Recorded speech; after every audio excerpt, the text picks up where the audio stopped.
Australia spouse visa की आज हम बात करेंगे, क्योंकि काफी टाइम से ढेर सारे सवाल आ रहे थे कि स्पाउस वीजा के लिए अप्लाई करना है तो क्या कितने चांसेस हम ऑस्ट्रेलिया में देख सकते हैं। तो आज इसी पर बात करेंगे, कैसी प्रोफाइल वाले, कौन सी प्रोफाइल वाले जो है अप्लाई कर सकते हैं ऑस्ट्रेलिया स्पाउस वीजा के लिए, और पॉजिटिव रिजल्ट है भी या नहीं, या किस तरह का हम इसे ट्रेंड मान सकते हैं आगे के लिए।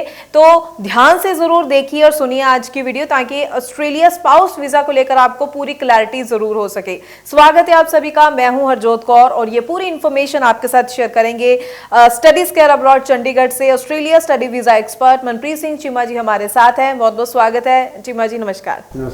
तो जरूर बताइए, देखिए स्पाउस वीजा को लेकर तो अक्सर काफी हमारे पास सवाल रहते हैं, लेकिन आज हम प्रॉपर इस पर चाहेंगे कि इन्फॉर्मेशन आप शेयर कीजिए स्टूडेंट्स के साथ और सभी के साथ जिन्होंने भी स्पाउस वीजा के लिए अप्लाई करना है।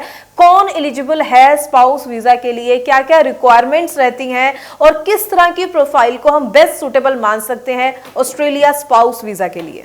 जी हरजोत मैम, बहुत इंपॉर्टेंट टॉपिक है ये भी स्पाउस वीज़ा का, और बहुत इंक्वायरीज आती है हमारे पास, क्योंकि बैचलर्स के बाद मोस्टली ऐसे होता है कि मैरिज हो जाती है और लेकिन उसके बाद कई बार डिसाइड करते हैं बच्चे के नहीं हमें अब बाहर जाना है और फर्दर अपनी एजुकेशन को कंप्लीट करना है। तो उस केस में हर किसी को होता है कि हम विद स्पाउस जाए, चाहे लड़का प्राइमरी एप्लीकेंट है चाहे लड़की प्राइमरी एप्लीकेंट है, लेकिन वो दोनों इकट्ठे ही जाना चाहते हैं। तो उसमें ऑस्ट्रेलिया एक बहुत अच्छी ऑप्शन है।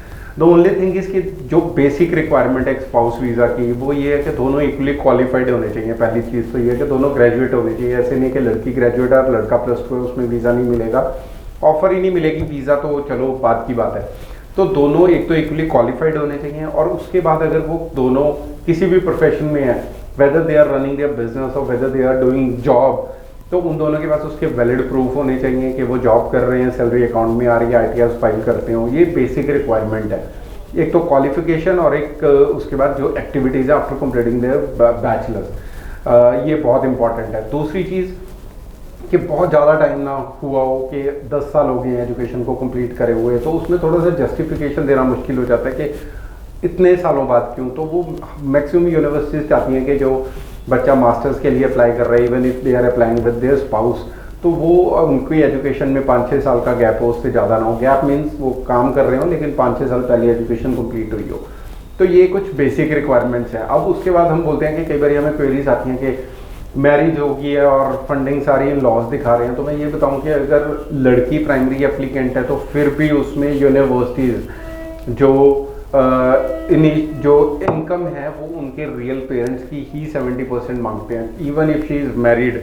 तो ये थोड़ी सी चीज़ की क्लैरिटी नहीं है लोगों को। तो उसमें क्या होता है कि मैरिज के बाद सारे पैसे इन लॉस दिखाते हैं, तो फिर यूनिवर्सिटीज़ मना कर देती हैं फाइनेंशियल स्टेज पे कि हम अप्रूवल नहीं देंगे। तो जितने भी बच्चे जो स्पाउस के साथ अप्लाई करना चाहते हैं, मैं बता दूं कि जो प्राइमरी एप्लीकेंट है अगर वो लड़की है तो उसके पेरेंट्स का पैसा अभी भी उनको अपने रियल पेरेंट्स से ही 70% दिखाना पड़ेगा, और जो अगर लड़का है तो ऑब्वियसली उनको भी अपने पेरेंट्स से दिखाना पड़ेगा। सेकेंड चीज़, जो मैरिज है मिनिमम 1 साल पुरानी होनी चाहिए, उससे कम नहीं, और कुछ यूनिवर्सिटीज़ में 2 साल पुरानी मैरिज चाहिए, बिकॉज दे ऑल्सो वांट कि यार ये एक जेन्युइन मैरिज है, ये सिर्फ बाहर जाने के लिए ये मैरिज नहीं हुई है। तो ये कुछ पॉइंट्स हैं जो हर यूनिवर्सिटी या कॉलेज कंसिडर करता है before giving the offer letter to the student. तीसरी चीज़ जो हमें आगे लोग बोलते हैं कि अप्लाई करना है जी, पर मैं अकेली जाऊँगी, मेरे हस्बैंड नहीं जाएंगे। तो उस चीज़ में क्या होता है कि कई बार लोगों को लगता है अगर मेरी +2 है, हमारी क्वालिफिकेशन नहीं है, दोनों की मैच कर रही है, जब लड़का फ्री बैठा है वो कुछ कर ही नहीं रहा लेकिन लड़की जॉब कर रही है, तो मैं यही बोल देता हूँ कि मैंने साथ नहीं जाना। तो मैं बता दूँ वो चीज़ भी नहीं होगी।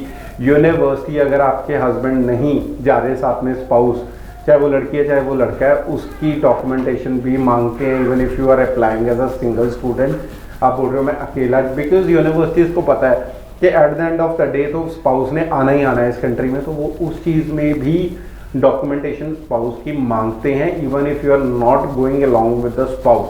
तो ये चीज़ें कुछ छोटी मोटी चीज़ें हैं जिनको आपको ध्यान रखना है if you want to apply in Australia for your masters programme. जी ठीक है, बिल्कुल। तो I hope Australia spouse visa को लेकर आप सभी को क्लैरिटी हो चुकी है।